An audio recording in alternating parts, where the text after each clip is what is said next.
Title: The Evolution of the Human Figure, from Survival to Symbol. What does the human body mean?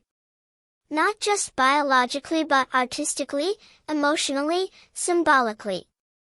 Welcome to Naked Philosophy, where we explore how humans learn not only to see the body, but to understand it. From the moment early humans first scratched lines into stone, the human figure has been one of our oldest subjects. Before written language, before cities, before philosophy, there was the body. A hand. A face. A torso. A gesture. Simple marks on cave walls show us something important. The human figure was never just decoration. It was communication. Early cave paintings, found in places like southern Europe and Africa, often show hunting scenes, animals, and simplified human forms. These figures are not anatomically precise, but they carry meaning. Movement. Ritual. Survival. At this stage, the human body was not idealized. It was functional. It represented life in motion.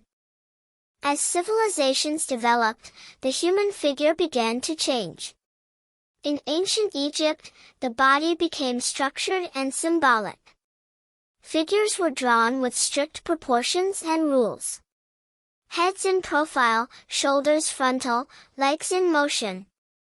Not because artists lacked skill but because style served meaning. The body became a language of order and eternity. Then came ancient Greece. Here, something shifted. For the first time, artists began studying the human body as an ideal form. Sculpture became deeply anatomical. Muscles, balance, proportion, everything reflected a pursuit of harmony. The human figure was no longer just symbolic. It became philosophical. The Greeks asked, what does it mean for a body to be perfect? Centuries later, during the Renaissance, this question returned with even greater intensity. Artists like Leonardo da Vinci and Michelangelo studied anatomy through observation and dissection. The body became a bridge between science and spirituality. In works like Michelangelo's sculptures, the human form appears both physical and divine, strong yet expressive, grounded yet transcendent. The body was no longer only an object. It became a vessel of meaning. As we move into modern art, the transformation continues. The human figure begins to break apart. In Impressionism, the body becomes light and movement. In Expressionism, it becomes emotion and distortion. In Cubism, it is fragmented into multiple perspectives at once. Artists were no longer asking, how does the body look? They began asking, how does the body feel? By the 20th century, the figure had become even more personal. Artists like Francis Bacon and Lucian Freud presented raw, psychological interpretations of the human form.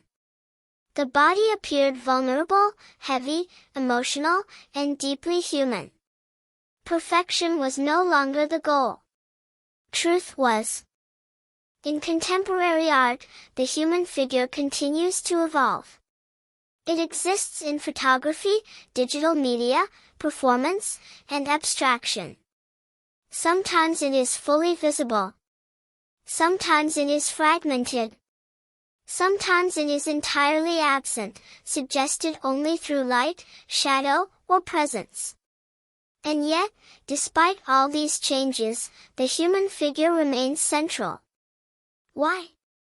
Because the body is our first language. Before we speak, we move. Before we write, we gesture.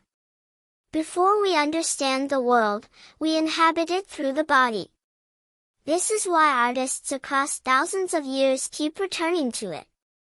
The human figure is not just an image. It is a mirror. It reflects culture, belief, emotion, identity, and time itself. When we look at a figure in art, we are not only seeing another person. We are seeing how that society understood what it means to be human. And perhaps that is the deepest evolution of all. Not how the body looks, but how we learn to see ourselves through it. Thank you for listening to Naked Philosophy. In our next episode, we'll explore why vulnerability in art often feels more powerful than perfection and what that reveals about the human mind.